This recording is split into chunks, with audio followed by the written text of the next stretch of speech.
पिलाएगा कौन? तो क्या पिलाने वाले तो यहाँ बहुत भगत हैं साहब, जो कथा सुनने आता है वो सेवा में लग जाता है, तो पिलाने वाला तो ढेर मिल जाएगा। पर बनाने की आपत्ति है कि भैया और बनाने वाला भी चतुर चाहिए। मालूम पड़े ज्यादा अदरक डाल देने, दूध फटी गया, चाय पूरी फट गई, फिर क्या होगा? जो दूध लेकर आया था वही चिल्लाएगा, तेरे को नहीं आती थी तो तूने बनाई क्यों? क्यों? किसने कहा तेरे को बनाने का? तो जाती नहीं है तो क्यों बना? भस्मासुर ने भगवान देवदेव महादेव से कहा, जितने लोग इस कथा को सुन रहे हैं आस्था चैनल पर, फेसबुक, यूट्यूब पर, जितने लोग इस कांकड़ी छोटे से गांव में हजारों की संख्या में, लाखों की संख्या में जितने लोग कथा श्रवण कर रहे हैं, ये तीनों रूमों में बैठकर, तीनों पंडालों में बैठकर, उनसे निवेदन करूंगा जरा ध्यान लगा कर सुनना। आशुतोष केवल नाम नहीं है, आशुतोष का गुण भगवान शिव के भीतर समाया है। वो आशुतोष का तत्व हमारे भीतर होना चाहिए, हमारे भीतर वो आशुतोष का तत्व होना चाहिए। क्यों कहते हैं? जिस लड़का और लड़की का संबंध टूट रहा है, अदालत में केस चल रहा है, जरा सी बात के पीछे तलाक की बात हो गई, तो क्यों कहा जाता है कि आशुतोष नाम से शंकर भगवान पर जल चढ़ाना प्रारंभ करो? वो ग्रस्त जीवन वापिस जुड़ जाएगा और परिवार एक हो जाएगा और दोनों में विवाद नहीं होगा। आशुतोष नाम में इतना फल है। केवल एक आशुतोष नाम का स्मरण कर लेना, आशुतोष नाम का केवल उच्चारण कर लेना कोई साधारणता नहीं है।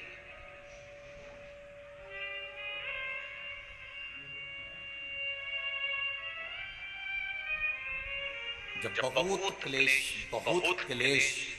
अपार क्लेश होता है, पति पत्नी में झगड़ा होकर पत्नी मायके भी चली जाती है, पति अपने घर पर रह जाता है, एक दूसरे का फोन आना बंद हो जाता है, एक दूसरे से बातचीत बंद हो जाती है, कोई पत्र व्यवहार नहीं होता, 6 महीना, 8 महीना, साल भर, 1.5 साल हो गया, ना पति सुध ले रहा है ना पत्नी सुध ले रही है, तो उस जगह पर ही आशुतोष भगवान कार्य करते हैं। उस समय पर आपका एक लोटा जल शंकर भगवान को जब चढ़ाने के लिए जाते हो, और जल चढ़ाते समय जब शिव जी को आशुतोष कहकर जल समर्पित करा जाता है, जल का पात्र जब भरा जाता है, तो इस पात्र को जब इस तरह से चढ़ाते हैं तो वो आशुतोष का स्मरण कर कर किया जाता है। तब कितना भी विवाद हुआ हो, दोनों पक्ष में से किसी न किसी एक पक्ष की ओर से फोन आना चालू हो ही जाता है। आशुतोष शब्द ही एक आनंद है, आशुतोष उच्चारण ही एक सुख का उच्चारण।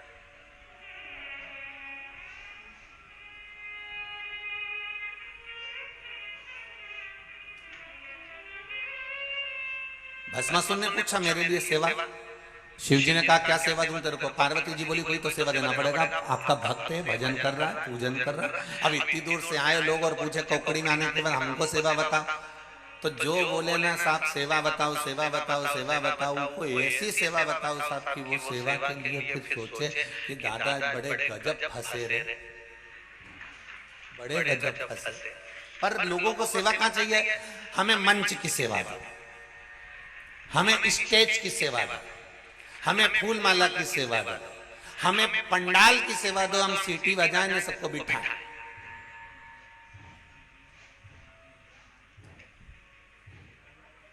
फिर अगर ये सेवा नहीं मिले तो जहां भोजन का काम हो वहां पर माइक पकड़ने की सेवा दो।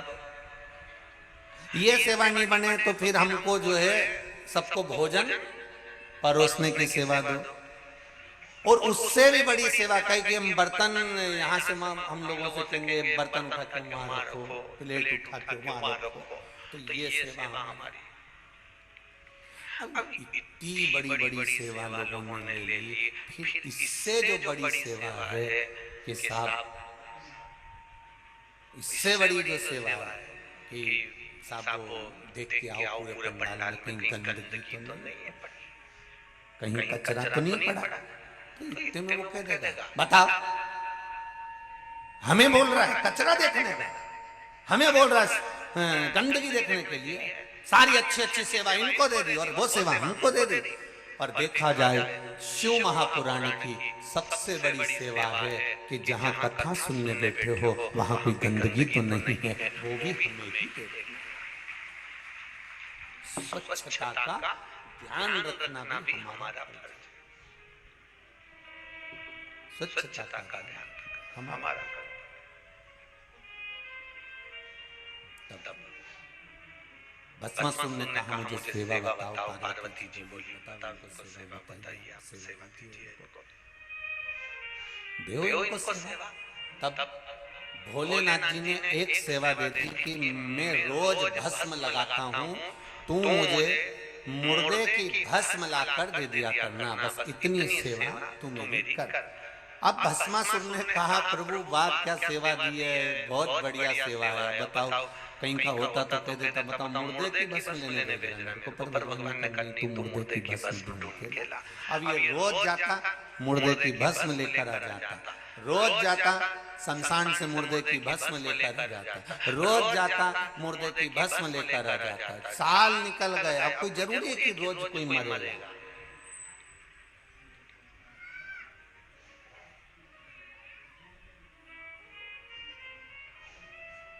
अब कोई जरूरी कि हर कोई रोज ही मरेगा भाई। दूल्हा एक बार बनता है, दुल्हन एक बार बनती है,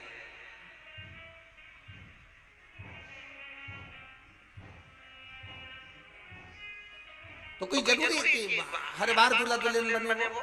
नहीं नहीं, अब कोई मरा ही नहीं।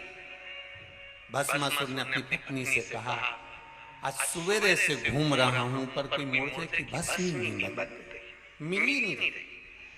पत्नी ने कहा सब दूर देखिए हर जगह पर गए थे,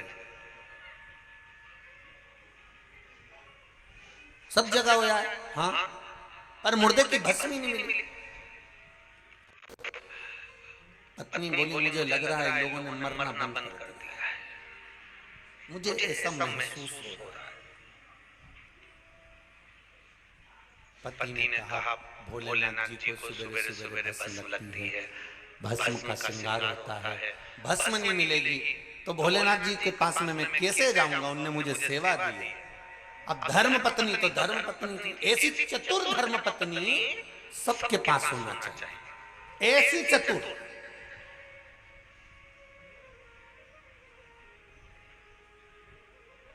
लोगों को लगता जरूर है कि गणेश जी के पास में रिद्धि सिद्धि है, नारायण जी के पास में लक्ष्मी है, भगवान ब्रह्मा जी के पास में ब्रह्माणी है, ब्रह्मा जी के पास में ब्रह्माणी है, भगवान विष्णु के पास में लक्ष्मी है, गणेश जी के पास में जम के बोलो रिद्धि सिद्धि है, और हमारे पास में जिद्दी है। तो लोगों को लगता जरूर है कि कोई गड़बड़ तो। अब उनके पास भले रिद्धि सिद्धि हो पर अपने पास तो इतनी जिद्दी कि 2-3 बार तो उसके पिताजी को भी बोल दिया तुम्हारी छोरी बड़ी जिद्दी है, एक बार अड़ जाती है ना तो सुनती नहीं है किसी की। तो उनके पिताजी ने भी कह दिया बेटा तुम ये मत सोचना कि गणेश जी की रिद्धि सिद्धि थी, अपनी तो जिद्दी हमारी, तुम्हारी सास भी ऐसी है। अब क्या बोले उसके लिए, बोले तो बोले क्या बोल सकते उसके लिए।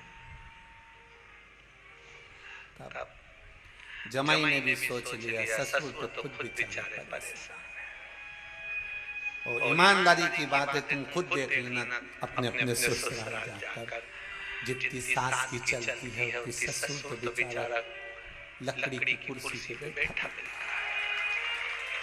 खुद देखो अपने अपने ससुराल जाकर, ससुर बेचारा कुर्सी पे बैठा है काम करता रहेगा, उसका तो बेचारे ससुर का मुंह भी इतना नहीं चलता जितना, भले इसके मुंह में दांत नहीं पूरा सोफा सेट निकल गया पूरा गायब, पर इतनी बोले और कभी कभी जब खाने बैठे तब फ्रिज में से दांत निकाल के फिर बैठे। अब जमाई को भी लगा बिना दांत के इतनी बोल रही है, दांत लग गया तो कितनी बोले। तो इस अंदाजे में मत रहना भाई। धर्म पत्नी मिले, भस्मासुर की धर्म पत्नी बड़ी चतुर थी, बड़ी विद्वान, और भस्मासुर की धर्मपत्नी ने तुरंत, भस्मा ने कहा मैं क्या करूं, तू बता मेरे को। धर्मपत्नी बोली देखो सीधी सीधी बात है, मुर्दे मिलना मुश्किल हो गए, शमशान में आग नहीं लग रही है, भस्म नहीं मिल रही है, तो तुम एक काम क्यों नहीं करते, अपनी खुद की फैक्ट्री क्यों नहीं खोलते, अपनी खुद की फैक्ट्री खोलो। भस्मासुर ने कहा मतलब मैं जाके मर जाऊं और मेरी भस्म शिव जी को चढ़ गया। पत्नी बोली फैक्ट्री का मतलब ये थोड़ी ना है, कच्चा माल दूसरी कंपनी का लाओ, अपनी फैक्ट्री से सर्व करो। कोई कोई दवाइयां किसी अन्य फैक्ट्री में बनती है, लेवल तुम्हारा लग जाता है कि साहब इनकी दुकान का माल है, इनकी कंपनी का माल है, इनका सामान है, तुम अपनी फैक्ट्री क्यों नहीं चालू करते। तो कि मैं अपनी फैक्ट्री, ये बताइए शमशान में मुर्दा की भस्म की कोई फैक्ट्री होती है। इतने में धर्मपत्नी ने कहा भोलेनाथ जी तुम्हारे इतने प्रिय हैं, तुम शिव जी का इतना भजन करते हो, एक बार फिर अच्छे से तप करो, साधना करो, शंकर भगवान आशुतोष हैं, वो तुम्हें वर जरूर देंगे।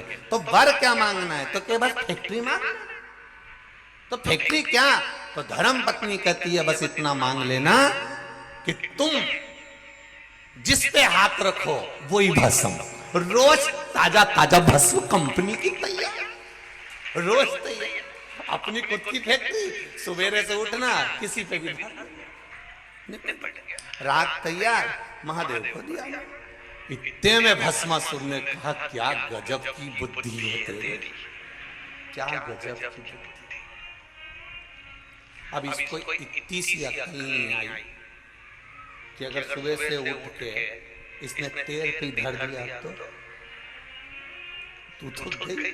अब इसकी इतनी बुद्धि नहीं है, पर इसने फैक्ट्री चालू करवा दी और भस्मासुर तप में लीन हो गया। क्या तप करा है भस्मासुर ने, क्या तप करा, शिव जी प्रसन्न हो गए।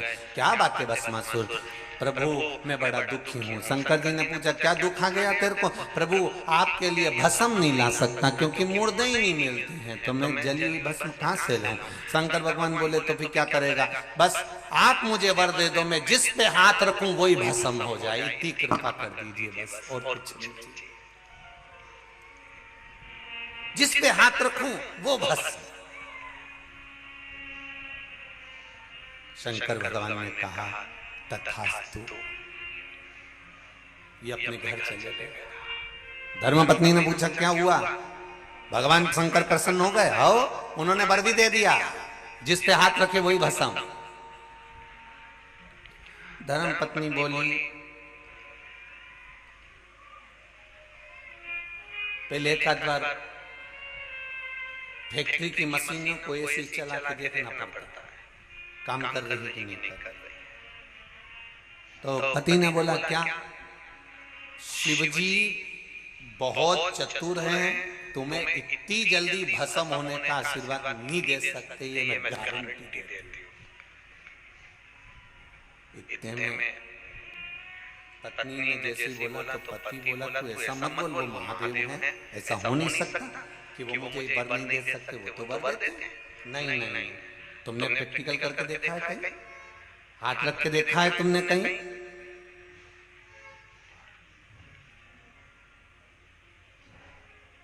पहले फैक्ट्री का मुहूर्त श्री गणेश वहीं से होना चाहिए जिन्होंने वरदान दिया। मतलब शंकर जी के ऊपर पहले हाथ रख के देखो, अगर वो भस्म हो जाए तो समझ लो कि तुम्हारा आशीर्वाद तुम्हें अच्छा मिल गया, और नहीं हो तो समझ लो तुमने झूठा वरदान दिया। अब भस्मासुर वापस पहुंच गया। हर हर महादेव। शंकर भगवान ने पूछा दादा कैसे आ गया, कुछ नहीं, आपके ऊपर हाथ रख के देखना। शिव जी बोले क्यों,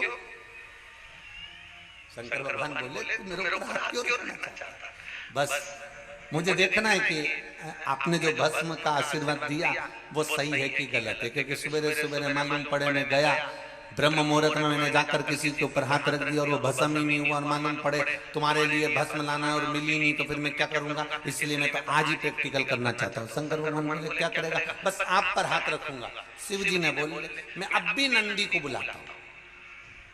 तो भस्मासुर बोला नंदी की क्या जरूरत है। शंकर भगवान बोले तुझे जरूरत नहीं, जरूरत मुझे, तुझे जरूरत नहीं है, बस नंदी की जरूरत मुझे है। तो तुम नंदी से क्या करोगे। शंकर भगवान बोले रुक तो जा। और जो शंकर जी ने डमरू खड़काया, जो डमरू बजाया, नंदी आया।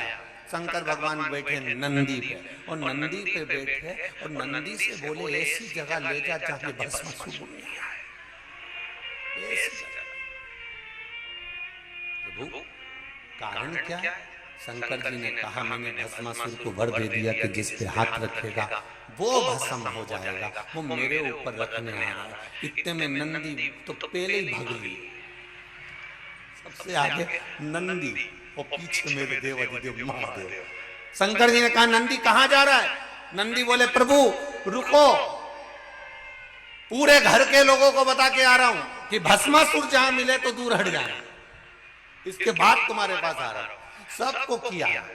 गणेश जी रिद्धि सिद्धि को लेकर चले, कार्तिकेय बाबा चले, पार्वती मैया चली देवादिदेव महादेव के पास में। महादेव बोले पार्वती जी से तू क्यों आई मेरे पास में कि वो उस भस्मासुर को आपने वर दे दिया। शंकर भगवान बोले वो तो मैं निपट लूंगा, तू तो अंदर जा,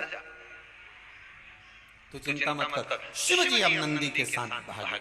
महाराज भगवान नारायण ने देख लिया कि ये महादेव भागते हुए आ रहे हैं। बैठे थे आराम से, नारायण लेटे हुए थे। लेटे लेटे शंकर जी वहां पहुंच गए। लक्ष्मी जी चरण दबा रही थी। शिव जी को घबराए हुए देखकर भगवान विष्णु ने पूछ लिया आप यहाँ आज कैसे आना हुआ मेरे देवादिदेव महादेव। शंकर भगवान बोले मैंने वरदान दे दिया। नारायण बोले आपकी तो आदत है ये वरदान देने की, ये तो आप पे बड़ी कृपा है, आपका नाम आशुतोष है, इसलिए आप वरदान दे देते हो, शीघ्र प्रसन्न हो जाते हो। आपने वर दे दिया, बड़ी प्रसन्नता की बात है, उसमें घबराना क्या। शंकर भगवान ने